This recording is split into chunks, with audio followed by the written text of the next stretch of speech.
It's a BumbleKast Mini, sponsored by Fang the Werehog.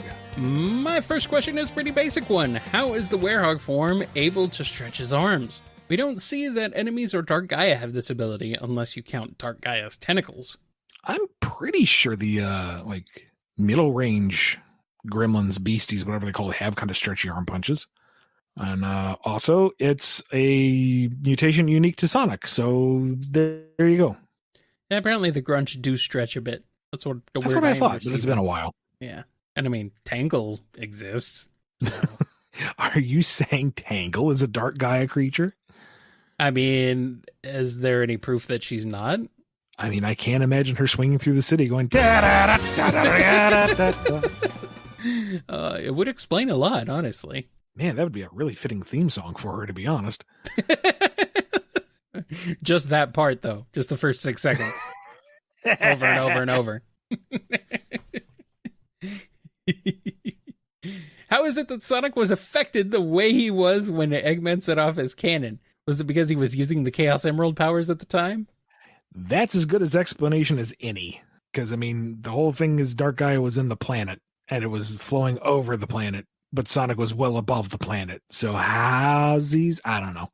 I'm guessing what happened was they came up with the Werehog idea first, and then they had to make up an excuse plot for how Sonic gets that power. But they couldn't make him be Sonic the Werehog for the entire game. So they had to come up with more of an excuse plot to make it so he was only the Werehog at night. I mean, Chip says he was affected by the Dark Gaia energy, so sure, we'll say it was somehow circulated via the Chaos Emerald energy connection. The bad juju went up the Chaos beam and into Sonic, and yeah, sure. I just assume that most Sonic game stories work backwards.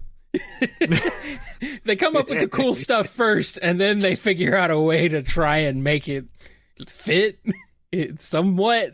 I don't know. You are the one who has actually worked on a Sonic story, so I don't know. But I would assume Frontiers had maybe a little bit more thought put into its story as it was going along, but who knows? Who knows? Time for some Boom-related questions. Professor Pickle in the Boom universe, how does it go? Does he go to Medburger to get a cucumber sandwich? I imagine he's almost like a perfect transplant. he visits on the weekends. Like there's like nothing different between Boom Pickle and Modern Pickle. No. And yes, he is the only person to get the secret menu item off of Medburger. Like everybody else is gobsmacked. Wait, they have actual food there? And then everyone wants their own cucumber sandwich, and Dave's like, sorry, we only make one a day for Professor Pickle. Uh-huh. He's special. Question for both of you. What is your favorite night stage and night stage music from Unleashed, and why is it the Werehog battle theme? Just kidding. I'd love to hear your favorite songs. Oh, man. I don't know. The night stage songs don't stick with me as much as the day ones do. Yeah.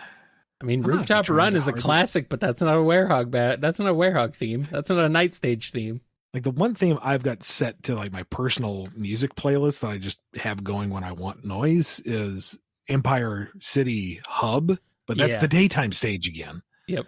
I mean, the night version is not bad, but I'm having a hard time thinking of any of the nighttime stages. Yeah, I am too. I'm like, what's the nighttime stages sound like? What do they sound like? I feel like most of them are really mellow, kind of in the background while you're doing the exploration and the puzzle solving. Yeah. And that way, when the battle sequence begins, that really makes it feel jazzy because you've gone from this chill nighttime exploration to fighting for your life. Maybe that's why none of them are really clicking, is because they were just kind of in the background. It's like, yeah, all right, cool. So wait, okay, what's the city that... Okay, I'm going to show my idiocy here. What's the city that Professor Pickle's in, that you find him in? The name of the location. You can usually find him in two. He's either in Spagonia, which is the kind of pseudo-Italy. Yes, okay. Spagonia's night theme is really good, actually. Okay. I was trying to think, what is the name of it? Spagonia. Good old Spagonia. I should have known because the spaghetti. Delicious spaghetti. Chip aka Light Gaia, in Boom. How does that go? Do he and Sonic get along well like he does with Sonic in Unleashed? Yeah, I guess. Is he a god in that universe? Or is he just some weird random fairy animal creature? Here we go. This is what creature. That's what we're going with. Yeah. Eggman's base is on a volcano, yeah? Yeah. So he's bored down into the volcano and accidentally woken up Gaia. And Light and Dark Gaia come out, except Dark Gaia is also a little pixie chihuahua thing. Yeah. Which was basically done in an off panel by Aaliyah Baker back in the day. Yes, it was. And he's just a nasty little brute that's hanging around the egg base, terrorizing Eggman and his team. Whereas Chip is hanging out with the main gang, and he's generally cool to be with. It's just he eats everything. Like, while you're eating it. So, can you eat that? I'm in the process of eating it. Okay, I'll finish anything you don't want, Chip, buddy. You need to set limits for yourself. And you have no idea that they actually have any kind of divine purpose until you get to the climax of the thing. It's one of the rare multi-parters where they both turn into giant, horrible centipede god monster thingies. And they're having this big kaiju battle out on the horizon. Everybody else is just hanging out on the beach going, huh, look at that. All right. Well, that was cool. Starline's isekai adventure continues. This time she replaces Sonic and Unleashed. How does it go? How does this doctor meet his dark fate? Key question. When does he replace Sonic? I don't know. Are we going to have Starline the wereduck? Like, if he's right there as Eggman is taking away the emeralds and blowing up the planet. Oh, Doctor, so good to see you. Who are you and what did you do with Sonic? It doesn't mind you're ugly. Out there, lucky go. Thump. Uh-huh. Oh, no. Except Starline is not pure of heart at all. So he's going to go full Gaia corruption monster. Cool. And that's the point of Starline Unleashed is he's just trying to get back to Eggman and plead his case. No. You don't understand. I've been sent back in time. We can fix things. It's just he only catches up to him at night when he transforms. So he's like, what in the world is that? I thought I shot you out of the airlock. Launch all the missiles. And then his isekai adventures continue. I know Sonic doesn't carry Chip's bracelet around in the games, but do you think he thinks of his little buddy from time to time on his adventures? Yeah. Even put a shout out to him in the cookbook. Yeah. Didn't mention him in Frontiers, though. Mentioned everybody else. Oh, come now. I know there were a lot of references, but he didn't reference everybody. All right, Ian, I want to hear your best Werehog impression. I promise I'll give you a cough drop afterwards. Kyle, same to you.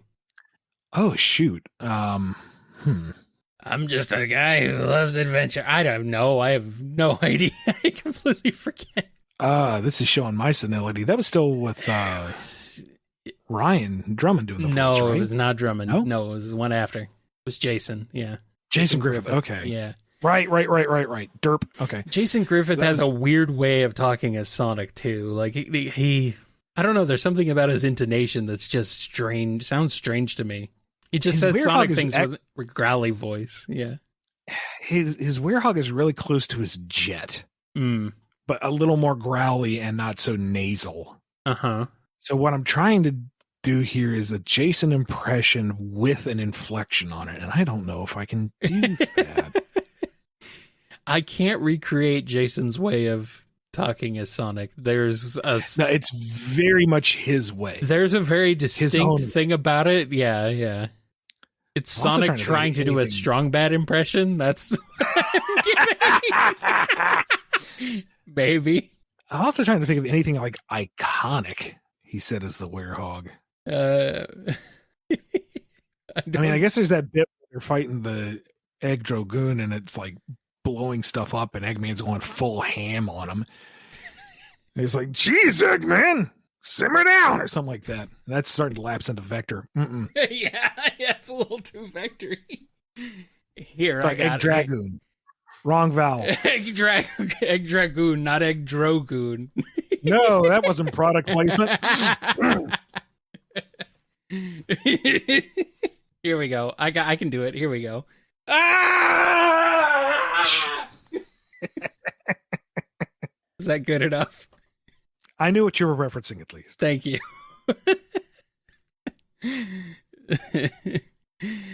Last question I have for you relating to my favorite floof boy, the Werehog.